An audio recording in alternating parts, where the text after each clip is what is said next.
महाराजा अग्रसेन विवाह समिति के द्वारा पिछले कई वर्षों से गरीब कन्याओं का विवाह करवाया जाता है और सर्व जातीय सामूहिक विवाह सम्मेलन किया जाता है। आपको बता दें कि इस बार 24वां सर्व जातीय सामूहिक विवाह सम्मेलन किया जा रहा है। इसके बारे में जानकारी आज महाराजा अग्रसेन विवाह समिति के तमाम पदाधिकारियों ने हमको दी है। आपको बता दें कि दहेज जैसी कुप्रथा को खत्म करने के लिए ही इस तरह का कदम पिछले कई वर्षों पहले उठाया गया था। आपको बताएं कि हर साल जहां जो है शहर के लोग यहाँ पर पहुंचते हैं, वही राजनीति से, समाज सेवा से जुड़े हुए लोग भी पहुंचते हैं। इस बार क्या क्या व्यवस्थाएं रहेंगी, किस तरह का नजारा रहेगा, चलिए जानते हैं महाराजा अग्रसेन विवाह समिति के सदस्यों से। मैं ब्रह्म प्रकाश गोयल, प्रधान महाराजा अग्रसेन विवाह समिति फरीदाबाद। सबसे पहले तो आपके चैनल के माध्यम से आपके सभी दर्शकों को प्रणाम करता हूं। बस आपके सामने हम 5 लोग बैठे हैं। हमारे कोषाध्यक्ष मनोहर लाल सिंघल जी हैं, संस्था के महासचिव भुवनेश्वर अग्रवाल जी हैं, वरिष्ठ उप प्रधान आरपी गुप्ता रज्जी जी हैं, हमारे साथ उप प्रधान लोकेश गर्ग जी हैं और बहुत सारे हमारे साथी के सदस्य जो हैं इस कार्यक्रम को संभालते हैं।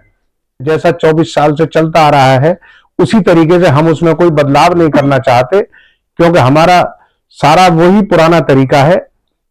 पहले हमारा 1-1.5 महीने पहले परिचय सम्मेलन हुआ था, जिसमें लगभग 109-10 जोड़े तय हुए।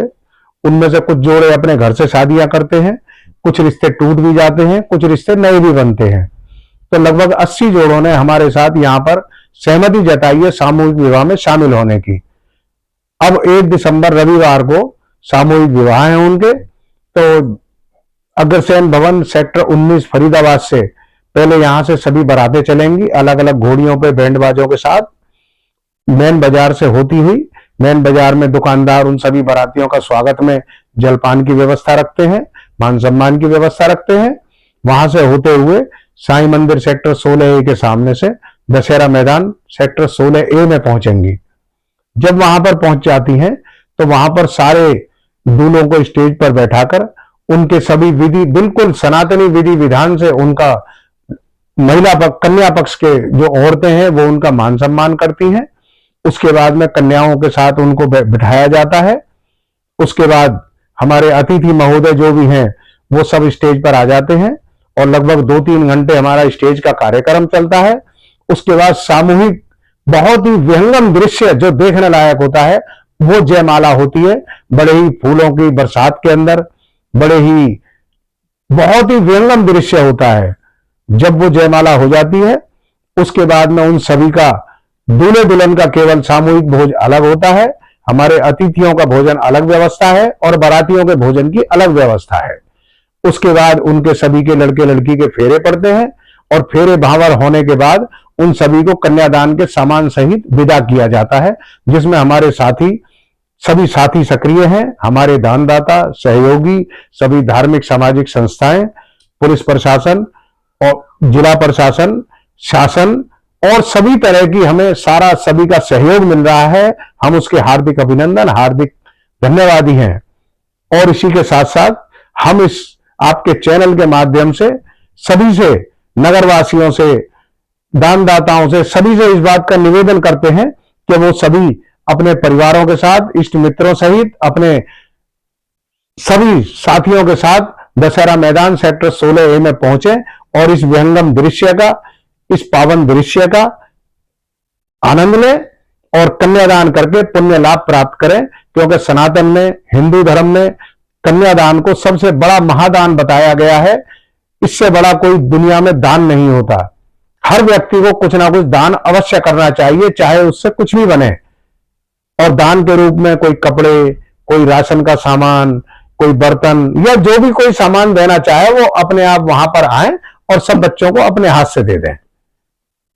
हमारे मुख्य अतिथि श्रीमान अखिलेश यादव जी, पूर्व मुख्यमंत्री उत्तर प्रदेश, श्री गोपाल कांडा जी, पूर्व मंत्री हरियाणा और बहुत सारे उद्योगपति, व्यवसायी, व्यापारी, ये सभी हमारे गेस्ट हैं। सांस्कृतिक कार्यक्रम है इस बार। मथुरा वृंदावन से हमारे ठाकुर जी, बांके बिहारी जी के मंदिर से उनके जो मुख्य पुजारी हैं गोसाई जी, वो ठाकुर जी के साथ यहाँ पर पधार रहे हैं। वो उनका प्रस्तुति बहुत सुंदर ही पेश करने वाले हैं। सभी को, फरीदाबाद निवासियों को, बांके बिहारी जी के दर्शन यहीं पर इसी मैदान में होंगे, दशहरा मैदान में। और सांस्कृतिक कार्यक्रम करने वाले और नाच गाने की टीमें भी अलग होती हैं। बराबर। मैं महाराजा अग्रसेन विवाह समिति का उप प्रधान लोकेश गर्ग। मेरी जो संस्था ने मुझे जिम्मेदारी दी है, दूल्हा दुल्हन के जो परिवार वाले आएंगे, उनको प्रॉब्लम हो, कोई काम हो, तो मेरे से आके संपर्क करें। मैं मनोहर लाल सिंघल, महाराजा अग्रसेन विवाह समिति कोषाध्यक्ष हूँ। और मैं ज्यादातर खाने की व्यवस्था देखता हूँ, कोई सामान जो आता जाता है उसका देखता हूँ। खाने पे सभी आप लोगों सभी से ये विनती करता हूँ, खाने पे सभी लोग आए और उतना ले जितना कि उसमें वेस्ट न जावे और वो खराब ना होवे। मैं महाराजा अग्रसेन विवाह समिति का महासचिव भुवनेश्वर अग्रवाल। मैं यही मैसेज देना चाहूँगा, जहाँ तक मेरी आवाज़ पहुँच रही है, 1 दिसंबर रविवार को सभी लोग आएँ और इस मौके का फायदा उठाएं। कन्यादान एक ऐसा दान है जो हमारे विश्व भर में, इससे बड़ा कोई दान ही नहीं है। इस दान का लाभ उठाएं, जैसी जिसकी श्रद्धा हो। जरूरी नहीं कि पैसा ही हो, कोई एक बर्तन लाए, एक कपड़ा लाए, किसी भी तरीके से योगदान दें और हमें सहयोग दें, ताकि हमारा मनोबल बढ़े और ये कार्यक्रम, शुभ कार्यक्रम हम हर साल करते रहें, क्योंकि आप लोगों के बिना सहयोग के हम ये कार्यक्रम करना बड़ा ही मुश्किल है हमसे। तो मैं आपसे सबसे यही निवेदन करूंगा कि आप सब लोग हमें सहयोग दें और हमें हौसला बढ़ाएं और यहाँ आएं और भव्य प्रोग्राम में देख के हमें आशीर्वाद दें और उत्साहित करें कि हम ये कार्यक्रम हर साल करते रहें। धन्यवाद।